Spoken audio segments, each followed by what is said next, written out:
السلام عليكم ورحمة الله وبركاته. ازيكم يا حبايبي؟ عاملين ايه؟ يا رب تكونوا بخير وفي افضل حال. النهاردة حبيت اشارككم حاجة شخصية حصلت معايا الاسبوعين او الثلاثة اللي فاتوا دول.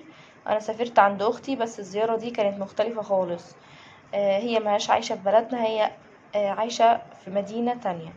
احنا في القرية وهي في مدينة. فالمهم ان اللي حصل ان هي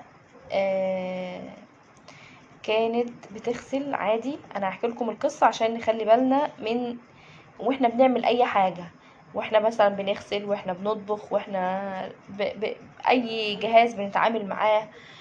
فممكن تبقى حاجه بسيطه واحنا مفكرين ان احنا يعني هننجز بيها. فالمهم ان احنا يوصل بينا الحال ان ننقل نفسنا لحته تانية احنا في غنى عنها خالص. فانا قلت بقى يا جماعه، انا احكي القصة دي في القناة عندي برضو ان حبايبي واخواتي بيتفرجوا عليا يخلي بالهم من حياتهم. لان احنا الستات عمود البيت. لا قدر الله لو اي حاجة حصلت البيت بيقف. مهما يكون احنا معانا طبعا اللي حوالين مننا، قرايبنا واهلنا وامنا واختنا، وفي ناس كتير بنحبهم بيقفوا معانا وصحابنا. بس مهما يكون مش زيك انتي في البيت، مش زيك انتي بتشوفي بيتك، بتشوفي عيالك، بتشوفي بتقدري تتحركي وتعملي كل اللي انت عايزاه. الصحة ربنا ينعم علينا بالصحة يا رب والعافية، ويشفي كل مريض.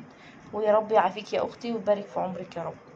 اللي حصل يا جماعة ان هي بتقول ان هي متعودة ان هي لما بتعدي على الغسالة كده وهي بتعصر في اخر بقى العصر بتاعها، بتشيل مثلا تفتح الباب بتاعها بيتفتح عادي وهي بتعصر. في غسالات ما ينفعش تفتح الباب وهي بتعصر، بيكون مقفول جامد. دي بابها بيتفتح، فبتفتح الباب وهي بتشد الهدوم، بتقولك اول حاجة شدها الغسالة بتقف، وبشيل الهدوم وبطلع انشر عادي. المرة دي بقى حصل حاجة تانية خالص، ودتها في حتة تانية خالص. هي بتقول انا بعمل كده، داخلة لقيتها فاضل فيها دقيقة ولا معرفش نص دقيقة، وبشيل اول القطعة دي وهي شغالة عادي بقى، بتهدي السرعة بتاعتها بتهدى. بتقول بشيل اول قطعة من الهدوم، لقيت القطعة دي لفت على ايديها وفضلت الغسالة تلف بيها. طبعا سرعت متعرفش ازاي، ولفت ايديها لفة في الغسالة كاملة. جت تشيل الفيشة، بتقول شلت الفيشة برضو، الغسالة كانت بتلف، فضلت تصرخ وتصوت، وولادها حوالين منها صغيرين. بس الحمد لله كانت حماتها موجودة معاها في الوقت ده. اتصلوا على جوزها، جه من الشغل لقى ده ورمة طبعا، فخدها وراح المستشفى اللي عندهم في المدينة بتاعتهم، اللي قالوا ان هي عايزة تتجبس جبس عادي. فالمهم ان هو مقتنعش بكلامهم وراح للمستشفى تبع شغله. كانت هنا عندنا في الزقازيق هنا. فانا في الوقت ده اتصلوا عليا، لبست ورحت لهم على هناك.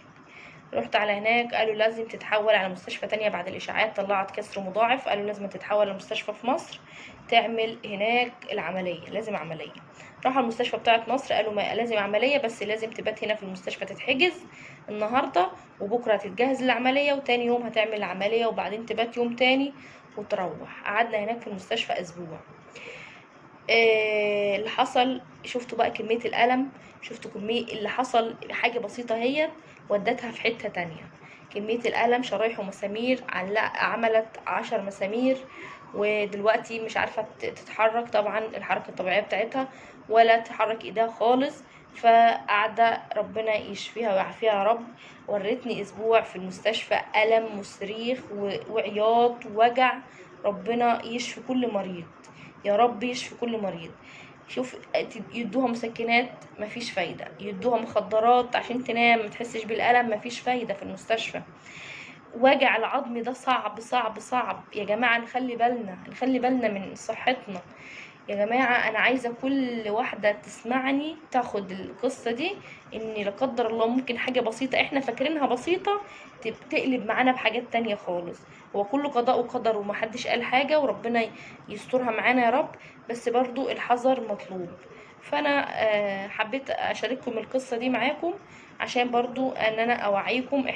انتوا اخواتي وحبايبي واصدقائي، وبحبكم وبخاف عليكم وعايزاكم برضو الخير دايما يبقوا في طريقكم. وان شاء الله انا صورت معاكم الفيديو ده متسجل صورت معاكم وانا هناك، هشارككم الايام اللي انا كنت فيها هناك عملنا ايه وكده.